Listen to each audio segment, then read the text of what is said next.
칠칠절 혹은 오순절, 영어로 하면 펜테코스트, 이런 말은 다 똑같은 내용입니다. 50일 동안이라고 하는 뜻입니다.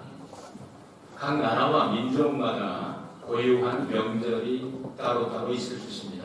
물론 세계적으로 다 있을 수도 있지만, 동양에서 한국과 일본이나 대만 같은 경우는 이 구정이라고 말하는 설날이지 않습니까? 미국이나 이런 데는 없습니다.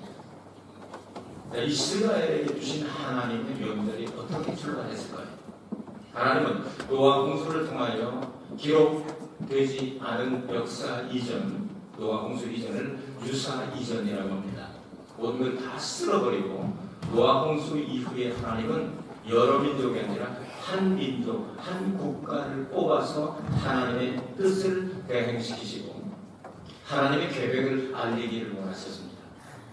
그래서 그때부터 레위기 23장에 나오는 이스라엘 백성들에게 반드시 지켜야 될 7대 명절이 있습니다. 1월달에 3개, 그리고 3월달에 하나, 그리고 10월달에 3개에서 7개의 명절인데요. 그 명절의 탄생 배경과 하나님의 계획을 알지 못하면 이 말씀을 해석하는데 어려움이 있을 수가 있습니다. 태어난 날이 없으면 나이도 계산이 안 되죠.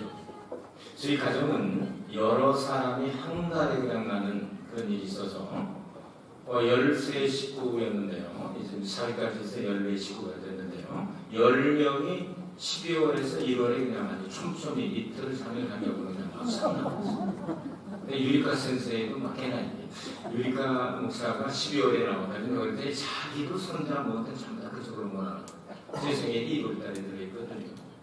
사실은 저도 12월달인데 호적이 이렇게 이제 밀려가지고 12월 1월로 가기는 하지만 5명 가서 10명 빼고 나면 이제 생일들이 전부 다 이제 다 몇 사람만 이제 나눠져 버렸는데요. 12월달 되거나 1월달이 되면 그냥 애들은 또 자기 생일 챙기잖아요. 자기 생일 큰 손자고 둘째 손자고 바꿨다 뭐 해가지고, 왜냐면 12월 2일, 12월 20일, 12월 22일, 12월 27일, 12월 28일 1월 6일, 1월 9일, 1월 15일, 1월 17일, 2월 28일 막 이렇게 나오니까 누가 누군지 잘 모르는데 자기 건 잘 알아요. 그래서 몇 살인지 계산을 하거든요.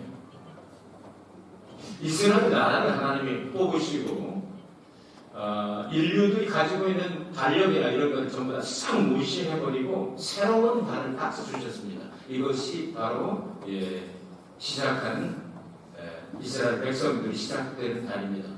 그 달은 2월달, 우리하고는 이제 달력이 다른 거죠. 그 2월달을 일주일씩해서 7일 지나고 14일째 되는 날을 6월절로 시작했습니다. 6월절은 예수 그리스도의 어린 양을 상징하는 피 흘린 날이거든요. 그날이 바로 이스라엘의 명절의 생일의 기점이 됩니다. 그날이 없으면 다른 날은 계산도 안 되는 겁니다. 이것은 기독교는 예수 그리스도의 보혈을 위해 세워졌다. 예수 그리스도의 피 없이는 기독교가 아니다 하는 것을 아주 우리에게 가르쳐주는 내용이거든요. 그걸로 시작해서 이제 2월 14일 날을 6월절이라고 해요. 이건 영어로는 패스오버라고 말하는데, 예수의 피 받는 가정은 장자나 아니면 제일 먼저 태어난 짐승 이것들이 다 보호를 받습니다. 뛰어넘었다, 스기고 시했다, 패스오버했다, 패스오버라고 합니다. 또 다 살아났죠. 그것을 피를 안 받는 사람마다 장자는 짐승이건 사람이건 다 죽었다. 이게 엄청난 사건, 역사적으로 엄청난 사건이죠.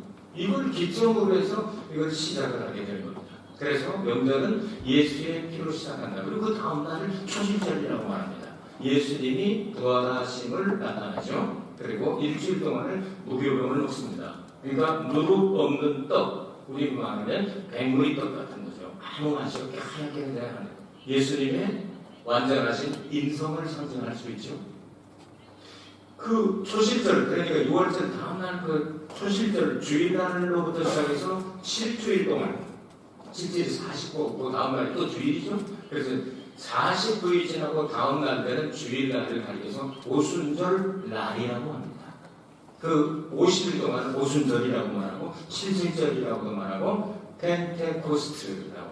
그래서 영어로 말하면 펜 하면은 5이라고는 펜타튜크 하면 모세 오경이죠. 펜타곤 하면 오각형 건물을 말하죠. 이제 펜테코스트 하면 50일을 말합니다. 이런 내용들을 알고 오늘 나타난 이 본문 이 77절이라는 말씀은 출애굽기와 함께 이렇게 엮어서 해석하지 않으면 해석이 안 되는 거죠. 더구나 이스라엘 백성을 뽑아가지고 달력을 싹 바꾸고 다른 나라는 우리하고 이렇게 두세 달 차이가 납니다. 이스라엘 달력하고는요. 싹 무시해버리고 이 달을 정월달로 하라고 명령을 내신 달. 네? 이 달로부터 시작해서 이제 어린 양의 피를 흘린 날로 그 다음 날 출발하지 않습니까? 50일째 되는 날 이스라엘 백성들이 시내산 때 도착하고 모세는 시내산에 올라가서 하나님의 말씀을 받게 됩니다. 그래서 이스라엘 역사에서는 모세가 하나님으로부터 타락한 인간들에게 하나님이 유일하게 직접 쓰셔서 준 글 10계명의 두 돌판을 받게 됩니다. 이거를 받아가지고 이제 내려오는데 그래서 구약 성경에는 하나님의 말씀을 받은 날이다 이렇게 기록을 하고 가나안 땅에 들어가서는 광야 생활과 함께 가나안 땅에 들어가서는 농사 짓는 걸 배워가지고 첫 곡식의 한 단을 거둔 날로부터 시작해서 모든 추수가 끝나면 50일 동안이면 끝난다 해가지고 50일 동안은 이제 이 모든 이 맥주절처럼 이렇게 이 보리농사, 밀농사는 가을에 씨를 뿌려서 봄에 거두지 않습니까? 이거 거두는 기간을 이야기합니다. 그러니까 생겨난 첫 번째 오순절 날에 하나님의 말씀이 처음으로 내려왔고 그리고 가나안 땅, 약속의 땅에서는 농사를 지은 모든 곡식의 종자는 하나님이 주셨고 자라게 하시는 것도 하나님이고 열매 맺어서 거두게 하는 것도 하나님이 주신 은혜다 하는 것을 감사하면서 하나님 드린 절기가 바로 오순절입니다. 그럼 신약은 구약은 다 예표이고 그리고 모형이며 신약은 원형 대신 예수님이 오시기 때문에 예수님 십자가에 달려 돌아가신 날 정확하게 6월절 날 십자가에 달려 죽으셨습니다. 그 피 흘리시고 부활하시고 난 다음 이제 50일째 되는 날 성령이 강림하게 되죠. 이 성령이 강림해서 이제 신약의 교회가 출발하게 되는데 이 성령이 강림한 날을 가리켜서 오순절이라고도 말하고 오순절 날이라고도 말하고 그리고 성령 강림절 혹은 성령 강림 주일 오늘이죠. 이렇게 세 가지를 해석을 하지 않으면 이 77절, 오순절 혹은 성령 강림절 이런 내용들을 알 수가 없다고 하죠. 자, 이런 내용들을 오순절 날에 어떤 역사가 일어나느냐 하는 것을 우리가 보면요. 이제 무교병을 먹는 이 무교절이 있는가 하면 6월절부터 한 주간 동안을 무교절이라고 말합니다. 그런데 오순절 날은 똑같은 떡을 먹는 게 아니고 이 떡을 만드는데 빵을 만드는데 이스트를 넣습니다. 그러니까 누룩을 넣는 겁니다. 그 누룩은 발효를 시키고 막 이렇게 이 부풀어 오르게 해가지고 기독교가 이제는 세계 종교가 되는 걸 말하는 거예요. 떡 두 개를 하잖아요. 이스라엘 사람들이 하나님 앞에 진설병이라고 해서 빵을 만들어 무교병을 만들어가지고 하나님 앞에 이렇게 진설병이라고 떡상 위에다 올려놓고 12개를 이렇게 쭉 이렇게 이제 올려놓습니다. 6개씩 해서 12개를 딱 올려놓고 12시간을 상징하거든요. 그런데 오순절 날은 떡을 2개 먹는 왜 2개일까? 성경 전체를 생각하면 오순절 날로부터 시작해서 바로 이방인과 그리고 이스라엘 사람들이 하나가 되어서 하나님의 성령을 통하여 한 덩어리가 된다 하는 것을 가르치고 있죠. 그래서 성령의 역사는 이렇게 이 떡을 그냥 이렇게 부풀게 하는 그런 역사가 있는 것처럼 성령의 역사가 일어나게 됩니다. 이런 내용을 우리가 알고 읽으면 오늘 성경을 해석하는데 좋을 것입니다. 또 오늘 성경 본문을 보면은 요제라고 하는 단어가 있습니다. 요제는 흔들 요자에다가 제사 드리는 제자인데요. 다른 때는 이 하나님 앞에 이렇게 예배를 드리게 될 때 그렇게 부잡스럽게 막 흔들고 그러지 않고 거룩 하면서 이렇게 피도 갖다 뿌리고 조용하게 이렇게 하는 예배를 드리게 되는데 오순절이라는 만큼은 아주 부상합니다. 그래서 대제사장은 구약시대 목사들은 힘도 있어야 됩니다. 서도 들고 막 그다음에 떡도 들고 뭐도 들고 하여튼 입을 들고서 그냥 계속 이게 요새 아닙니까? 흔들어가요. 힘들어 죽겠습니다. 언제까지 하겠습니까? 막 흔들려서 이 제사를 하나님 앞에 언제까지 흔들면 좋겠습니까? 시간이 정해지지 않습니다. 하나님이 그만해라 할 때가 됩니다. 흔들리는 역사가 아니라 구약에 모세가 율법을 받던 날 신의 산 전체가 흔들리는 역사가 일어나죠. 구름 속에서 하나님이 말씀하시고 성령의 불이 내려와가지고 막 글자를 새기고 이런 역사가 일어나니까 사람들이 밑에서 그냥 있던 사람들이 막 두렵고 떨려서 막 이런 거막 꼼짝으로 들었지 않습니까? 신약의 오순절날은 놀라운 역사가 일어나서 똑같은 역사가 일어나는데 똑같은 장소, 똑같은 이 역사가 일어나게 되는데 막 급하고 강한 바람 같은 소리가 있어 그랬지. 바람이 불어온 건 아니죠. 태풍이 불어와서 뭐 집을 날려버린 게 아닙니다. 급하고 강한 바람 같은 소리가 있어 저희 앉은 온 집에 가득하더니 바람이 그 듣는 사람들은 느낌이 있을 거죠. 불을 이같이 갈라지는 것이 각 사람 머리 위에 이만해 있던 일이 있습니다. 불덩어리가 내려와서 120개가 쫙 사람들 머리 위에 있어요. 불이 내려왔어요. 불이 이같이 갈라지는 것이 내려왔어요. 구분이 안 됩니까, 여러분? 불이 내려왔어요? 아니면 불이 이같이 갈라지는 것이 내려왔습니까? 성령이 내려오시는데 표현을 할 것으로 불덩어리가 내려왔던 머리 다 탔을 거 아니에요? 다. 약해도 해가지고 다 탔을 거 아닙니까? 바람이 불어서 날려버려서 날아갔을 거 아닙니까? 바람과 불은 구약 성경에 보면 하나님께서 우리에게 주신 능력, 힘을 말하죠. 그래서 너희가 성령을 받은 권능을 받고 예루살렘과 온 유대와 사마리아와 땅끝까지로 내 주인이 되리라 말씀하셨죠. 이 바람 같은 성령의 역사가 일어나게 되면 에스겔 볼짝에 뼈다귀들이 다 뒹굴는 것들이 하나님 말씀의 역사를 통해 다 연결되고 살이 덮이고 그 다음에 이 가죽이 덮이고 또 여기 힘줄이 덮이고 마지막에 가죽이 덮이고 그러고 난 다음에 하나님의 성령에 바람이 들어가니까 죽어있던 뼈다귀들이 변하여 큰 분해가 된다. 능력이 나타나는 겁니다. 여러분 이 바람 숨 못 쉬면 죽어요. 여러분 사는 능력이 여기 꽉 있습니다. 바람, 성령과 동의옵니다. 불이 저같이 갈라지고 불이 임하게 될 때 성령의 불이 임하게 될 때 이사야의 입술 제단 숯불에서 이 천사가 내려와서 이 불젓가락으로 탁 집어다가 이사야 입술에 대니까 그게 불이 아니죠. 제단 숯불에 그 화상으로 이걸 갖다 대니까 탄 게 아니라 입에 대니까 막 입이 그냥 변화가 되어가지는 거죠. 이걸 빚어놓고 나서 내 입술에 있는 모든 부정한 것이 깨끗하게 되었다 말씀하시면서 내가 누구를 보내고 Here am I, send me. 내가 여기 있나이다. 나를 보내소서. 뭐 달라지게 되지 않습니까? 불이 저같이 갈라지는 것이 각 사람의 이만 있으니까 이 보기도 하고 들리기도 하지 않습니까? 바람 같은 소리도 들리고 불 같은 모양도 보기도 하고 그런데 이 능력이 나타나는 겁니다. 이 능력이 나타나게 되니까 저희가 다 성령의 충만함을 받아 다른 방언으로 말하기를 시작하게 됩니다. 놀라운 역사가 일어나게 되는 거죠. 그러니까 그 오순절을 지키기 위해서 15나라 이상의 사람들이 함께 모여서 이 현상을 보고 듣고 했다고 말이에요. 베드로가 설교할 때 너희 보고 듣는 이것을 이 성령을 하나님께서 우리에게 부어주셨느니라 말씀하거든요. 그 능력을 받으니까 가만히 있을 수가 없잖아요. 불이 같이 갈라지는 그 역사가 일어나죠. 바람 같은 급하고 큰 바람 같은 소리가 나니까 가만히 있을 수 없는 거죠.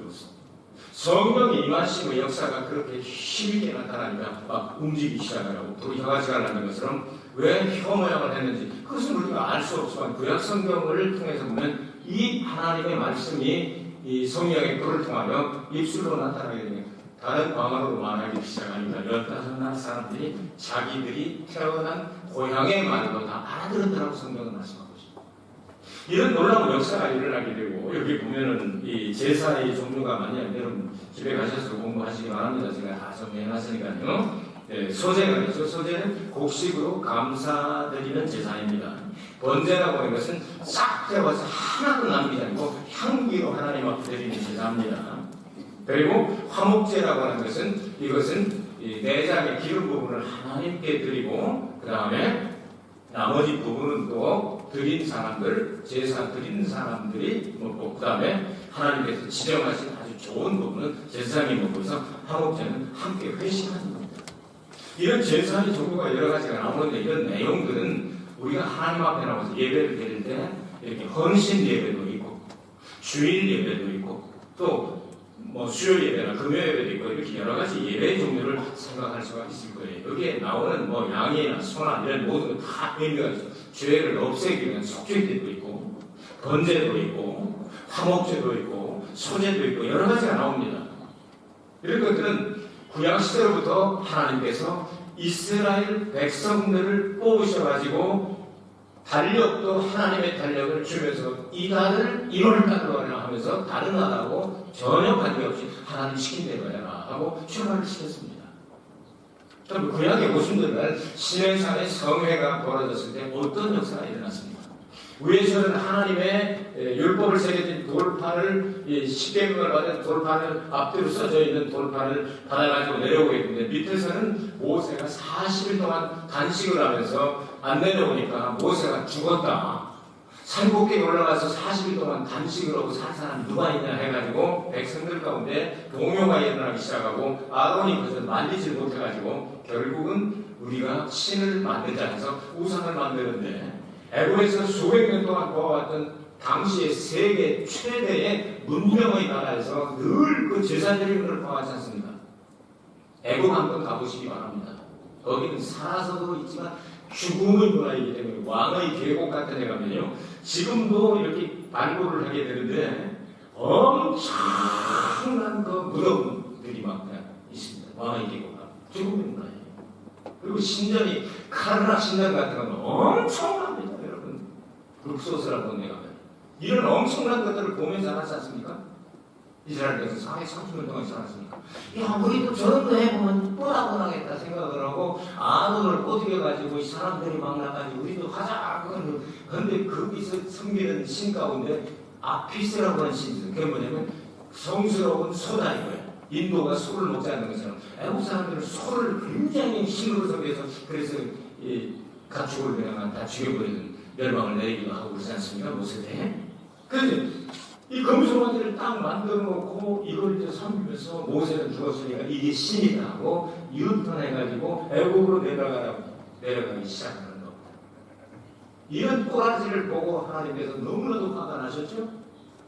그래서 모세가 이 두 돌판을 이 중요한 거를 그냥 가지고 내려오다가 이걸 그냥 화딱지가 나가지고 이걸 그냥 깨쳐버리지 않습니까?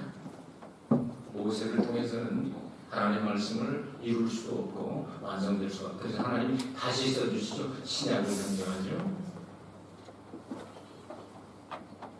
그래가지고 그것을 막 깨뜨려가지고 금송아지가 뭐냐고 아론한테 형님이시여 무슨 이 신이라고 그럽니까? 그랬더니 내 주여 노하지 마옵소서. 동생한테 이제 내 주여 노하지 마옵소서. 조금이라도 이제 피해를 내려고요. 이 사람들이 얘기를 해가지고 불 속에다가 탁 금덩어리를 던졌더니 뺑 하더니 소가 돼서 나왔습니다. 이 거짓말 치잖아요. 급한 사람들이 거짓말 치지 말고 회개를 해야 되죠. 그래도 하나님 앞에 너무 무상숭배한 것에 있어서 하나님께서 진노하셔서 쎄려버리고 주동자들 다 잡아! 레위인들이 와가지고 야 내 편에서 가지고 하나님이 이날 사람 나와라 했더니 레위인들 여러분 알 텐데 칼질 잘하는 사람 칼질해가지고 나중에 여러분 창세기 보면 그 딸을 야곱이 딸을 그 강간당했을 때 레위 지파하고 시몬 지파가 가지고 칼 갈아가지고 전부 다 그냥 이 할례를 해야지 남자 똑 잘라가지고 3일 돼가지고 아파서 그냥 고통나서 남자 다 죽여가지고 사과 나고 그러지 않습니까? 시몬은 별로 회개를 안 하는 것 같고요. 성경을 보면 문제가 많은 지파이기 때문에. 그런데 레위 지파는 그때부터 칼질을 워낙 잘하니까 우리 칼로 망한 사람들이니까 칼로 흥해야 되고 이래가지고 레위 지파를 나중에 하나님께서 싹 뽑으셔가지고 뭘로 삼게 합니까? 너희들은 칼질을 잘하니까 밖에 나가면 3,000명을 도륙한 사건이 일어나게 되니까 얼마나 많이 잡아 죽이려고 하겠습니까? 그러니까 이 성막 안에 와서 성전 안에 와서 밖에 나가지 말고 아침, 점심, 아침, 저녁으로 소도 잡고 양도 잡고 염소도 잡아가지고 계속 칼질하니까 이거 해라. 칼질하는 지파가 되는데 이 레위 사람들이 나가가지고 우상숭배 주동자들을 잡아서 기록을 약 3,000명 가량이다 이렇게 기록을 하고 있습니다. 구약의 오순절은 하나님의 말씀이 주어졌던 날 불순종하고 우상숭배하는 사람들 3,000명을 죽이고 처벌하게 됩니다. 비극적인 사건이죠. 신약이 들어와서는 이 성회가 어떤 성회로 바꿔지게 되느냐 하면요. 자, 이제 베드로가 이제 중심이 되는데 중간에 서서 이제 설교를 하게 되니까 가슴이 있어요. 베드로의 설교는 일목요연하고 심플합니다. 하나님께서 정하신 예수 그리스도를 이 땅에 보내셨다. 그분은 우리의 죄를 짊어지시고 십자가에 달려 죽으시고 부활하시고 승천하시고 성령을 너희들이 보고 듣는 이 성령을 보내주셨다 하는 메시지를 하자 가슴이 성경의 역사를 통하여 15나라에서 온 사람들이 가슴이 막 뒤집어지기 시작하니까 막 아이고 우리가 어떻게 하면 좋겠습니까? 막 어떻게 해야 우리가 구원을 받겠습니까? 하고 질문을 하게 됩니다. 그랬더니 사도행전 2장 3절에 너희가 각각 예수 그리스도의 이름으로 세례를 받고 회개하라. 그리고 각각 예수 그리스도의 이름으로 세례를 받아라. 그래야만 성령을 선물로 받으리니. 그러니까 그들이 그냥 앞다퉈가지고 나부터 주세요. 나부터 주세요. 나도 세례 받을래요 하면서 회개한 심령들을 세례를 주고 나서 숫자를 딱 세어보니 어떻게 나와요 성경에? 약 3,000명 가량이 세례를 받았다. 하나님은 과거도 현재도 미래도 없고 영원히 I am that I am. 야훼 에시아 야훼. 하나님은 하나님이시다. 어제나 오늘날 영원토록 동일하시다. 역사가 없습니다. 구약의 오순절날에 말씀을 내려주시고 신약의 오순절날에 성령을 내려주시고 하나님 편에서 보면 똑같은 오순절날에 말씀과 성령을 인류에게 최초로 내려주신 날이 바로 오순절날이다. 아시겠습니까? 하나님 말씀과 성령이 함께 역사하는 창조의 역사가 일어나고 회개의 역사가 일어나고 살리는 역사가 일어나게 됩니다. 불순종하고 우상숭배하는 사람 3,000명을 처리했지만 회개하고 돌아오면 이방인이라 할지라도 3,000명을 살려서 예루살렘 교회로 신약의 교회로 출발시킨 그 하나님의 은총이 우리에게 주어지는 날이 바로 오순절날이다 이 말이에요. 여러분 순종하시고 있죠? 성령을 사모하고 계시죠? 죄를 회개하고 계시죠? 선물로 성령을 받는 이 날이 바로 오순절날입니다. 이 오순절날에 하나님의 은총을 우리가 받고 이제는 이 성령을 받은 그 15나라 사람들이 각각 자기 고향으로 돌아가 교회를 세우기 시작하는 것이 초대교회의 장소들입니다. 근데 로마에서 온 사람 로마 교회 세우고 아프리카에서 온 사람 아프리카 교회 세우고 그래서 초대교회가 그냥 붕이 저같이 갈라지는 것처럼 그냥 말씀과 성령 역사가 막 전 세계로 퍼져나가기 시작하게 되는 겁니다. 말씀을 정리합니다. 여러분 17절, 오순절, 성령 강림절 어떻게 출발했습니까? 예수의 보혈이 없으면 출발이 아닙니다. 예수의 보혈로부터 출발해서 놀라운 역사로 퍼져나가게 되는데 우리 인간 역사에서 과거와 현재와 미래로 생각한다면 첫 번째 우리가 바라볼 때 예수님이 피 흘려 죽으신 것은 과거의 사건이기 때문에 우리는 과거의 은혜 예수님의 보혈의 은총을 받습니다. 오순절날은 현재 우리가 하나님 앞에 누리는 하나님이 주시는 온전한 곡식과 그리고 열매가 되는 씨앗은 하나님만이 만들어낼 수 있고 자라게 하시는 것은 하나님뿐이시며 열매를 맺게 하는 것도 하나님뿐인 것을 알게 하는 곡식으로 하나님 앞에 감사 제사를 드립니다. 그리고 마지막으로 초막절 장막에 나가서 하는 것은 인류의 역사의 장막이 끝나는 날 우리의 장막이 무너지는 날 이것은 우리 미래의 은혜가 될 것입니다. 그날은 예수께서 재림하셔서 천년왕국을 시작하시게 될 것입니다. 이런 내용들을 생각하면서 한 주간을 여러분들에게 이렇게 오랜 시간 걸려가지고 정리해서 간단 명료하지만 정리해준 이것들을 여러분 버리지 마시기 바랍니다. 한 주간 동안 이걸 붙잡고 묵상하시면서 공부를 하셨으면 좋겠습니다. 그리고 여기서 여러분이 질문을 해보시기 바랍니다. 왜 하나님이 명절을 이스라엘 사람들에게 출발을 시켰을까? 답이 여러분에게 여기 나와 있습니다. 우리가 지금 해야 할 일이 과연 무엇일까?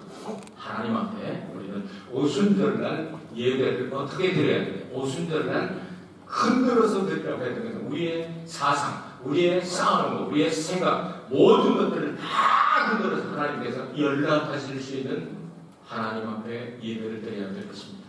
그리고 우리는 마지막 예수님의 재림을 사모하면서 땅끝까지로 때를 넣든지 못 얻든지 예수 그리스도의 복음을 증거하는 사람들이 되어야 하겠습니다. 이런 내용들을 생각하면서 오순절 날 오늘 예배를 드리고 다음 주에 성령까지 강림하셨으니까 아버지와 아들과 성령 삼위일체 주일이라고 합니다. 준비하시고 저는 설교를 준비하겠습니다. 여러분 기도 준비하시고 삼위일체 되시는 하나님으로 만족한 생을 살게 되시기 주의 이름으로 축복합니다. 은혜가 풍성하신 아버지 하나님 감사합니다.